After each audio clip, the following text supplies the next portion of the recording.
Hello friends, welcome to my channel Aditi's kitchen. আজকে আমি আপনাদের সাথে একটি রেসিপি শেয়ার করব। এই রেসিপিটি বাড়িতে একবার বানিয়ে খেলে আপনারা মাছ মাংসের কথা ভুলে যাবেন, এতটাই মজার হয়ে থাকে এই রেসিপিটি। আমি এই রেসিপিটি মাঝে মধ্যেই বাড়িতে ট্রাই করি। যখন মাছ মাংস খেতে ইচ্ছে করে না তখনই আমি এই রেসিপিটা ট্রাই করি, তাই আপনাদের সাথে আজকে শেয়ার করলাম। একেবারে মাছ মাংস ডিম পেঁয়াজ রসুন বাদে একেবারে নিরামিষ একটি রেসিপি। আশা করছি আপনাদের সবার ভালো লাগবে। তো আমি এই রেসিপিটি করার জন্য আমি এখানে ডাল নিয়েছি। ডালগুলো আমি ভিজিয়ে 2 ঘন্টার জন্য ভিজিয়ে রেখে দেব। তো 2 ঘন্টা পর এগুলো ভালো করে ধুয়ে আমি এগুলো ব্লেন্ডার করে নেব। ডাল আর আলু দিয়ে যে এত মজার একটি রেসিপি তৈরি করা যায়, আপনারা বাসায় ট্রাই না করলে বুঝবেন না। অবশ্যই বাসায় একবার হলেও ট্রাই করে দেখবেন। তো এই ডালগুলো কিন্তু বেটেও নেওয়া যায়। তো এগুলো একটু মিক্স করে বাটতে হবে। দেখুন আমি কিভাবে এগুলো ব্লেন্ডার করে নিয়েছি। তো এগুলো আমি এখন নামিয়ে নিচ্ছি।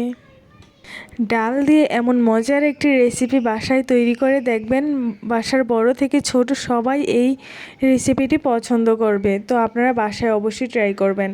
আর আমি এখানে স্বাদ মতো লবণ দিয়ে দিচ্ছি হলুদের গুঁড়া, আর দিয়ে দিচ্ছি সামান্য একটু মরিচের গুঁড়া। তো এগুলো আমি ভালো করে মিশিয়ে নিচ্ছি। এই যে এভাবেই আমি মিশিয়ে নিচ্ছি। সামনেই দুর্গাপূজা আসছে। দুর্গাপূজার সময় যারা নিরামিষ খান তারা অবশ্যই এই রেসিপিটি ট্রাই করবেন। অনেক মজার হয়ে থাকে এই রেসিপিটি। আমাদের বাড়িতে যখন দুর্গাপূজা হয় তখনও আমার মা এই রেসিপিটি বানিয়ে থাকে। খুব মজার হয়ে থাকে, আর আপনারাও ট্রাই করবেন। তো আমি এভাবেই বড়াগুলো বানিয়ে নিচ্ছি। চুলাটি একেবারে হাই করা যাবে না, মিডিয়ামে রেখে সবগুলো বড়া এভাবে বানিয়ে নিতে হবে। তো আপনারা কারা কারা আছেন যারা যখন মাছ মাংস খেতে ইচ্ছা করে না তখন এইরকম আমার মতো অন্যরকমভাবে তরকারি রান্না করে খান? তো আমি তো এভাবে খেতে খুবই পছন্দ করি, আর মাঝে মধ্যেই খেয়ে থাকি। আমার খুবই ভালো লাগে।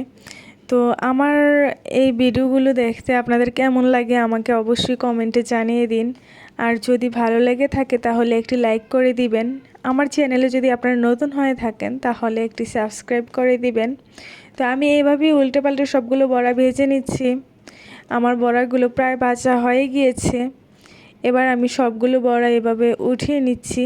এই যে সবগুলো বড়া এভাবেই উঠানো হয়ে গিয়েছে আমার। দেখুন এভাবেই ভেজেছি আমি। তো বড়াগুলো ওঠানোর পর আমি এগুলো একটি সাইডে রেখে দিচ্ছি। এখন চলে যাব আমি এই রান্নাটি করার জন্য। এখানে আমি এভাবে কিউব করে কেটেছি আলু। 2টি আলু নিয়েছি আমি এভাবে কেটে।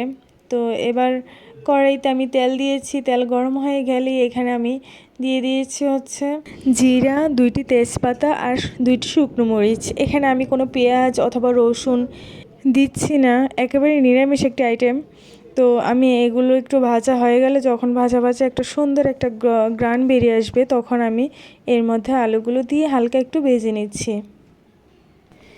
আলুটা এমন কষানোর মধ্যেই যাতে 80%-এর মতো সিদ্ধ হয়ে যায়, তাই হালকা একটু ভেজে এর মধ্যে আমি দিয়ে দিচ্ছি হচ্ছে হলুদের গুঁড়া, মরিচের গুঁড়া আর স্বাদ মতো লবণ। তো এগুলো দিয়ে আমি এই আলুটা ভালো করে কষিয়ে নিচ্ছি। এই কষানোটা যতটা ভালো হবে এই রান্নাটি ততটাই মজার হবে। তো এই আলুটি যাতে 80-90%-এর মতো সেদ্ধ হয়ে যায়, এজন্য আমি এগুলো ঢেকে দিচ্ছি ঢাকনা দিয়ে।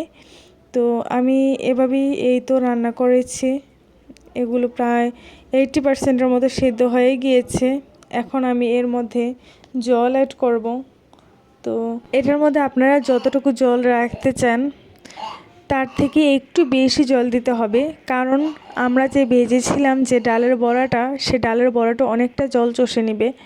তো এই যে আমি এতটুকু জল দিয়েছি যেহেতু, তো আমি এগুলো আরও 5 মিনিটের মতো রান্না করে নিচ্ছি। তো জলটা এমন ফুটে আসলে আমি এর মধ্যে যে ভেজে রাখা বড়াগুলো ছিল ওই বড়াগুলো দিয়ে দিচ্ছি। আমার এই রান্নাটি কিন্তু অনেক ভালো করে কষানো হয়েছে, তাই এই যে উপরে ভালো করে দেখতেই পাচ্ছেন তেলটা উঠে আসছে। তো এই পর্যায়ে বড়াগুলো দিয়ে আমি আরও 5 মিনিটের মতো রান্না করে নিব, যাতে এই বড়াগুলোর মধ্যেও বড়াগুলো ভালো করে এই তরকারিটির সাথে অ্যাডজাস্ট হয়ে যায়, সেই জন্য। আপনারা কারা কারা ডালের বড়া দিয়ে এই রেসিপিটা ট্রাই করেছেন তারা কমেন্টে আমাকে জানিয়ে দিন।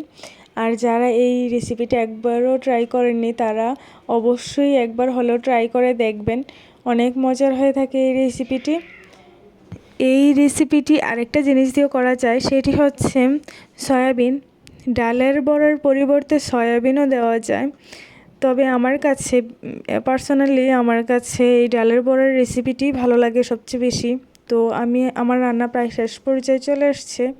তো এই পর্যায়ে আমি দিয়ে দিচ্ছি এখানে জিরে, তেজপাতা আর শুকনো মরিচ আমি ভালো করে ভেজে গুঁড়ো করে নিয়েছি, সেখান থেকে 2 চামচ দিয়ে দিলাম।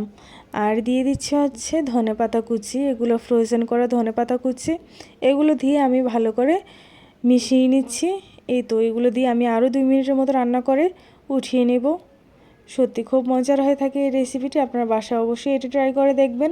এই রান্নাটি চুলা থেকে নামানোর পর এই জলটা কিন্তু অনেকটা শুকিয়ে যাবে, কারণ এই ডালটা কিন্তু অনেকটা জল চুষে নেবে। তো এই যে এতটুকু জল রেখে আমি উঠিয়ে নিচ্ছি। দেখতেই পাচ্ছেন কতটা সুন্দর হয়েছে আমার এই ডালের বড়ার রেসিপিটি। আপনারা বাসায় অবশ্যই ট্রাই করবেন। ভিডিওটি দেখার জন্য ধন্যবাদ।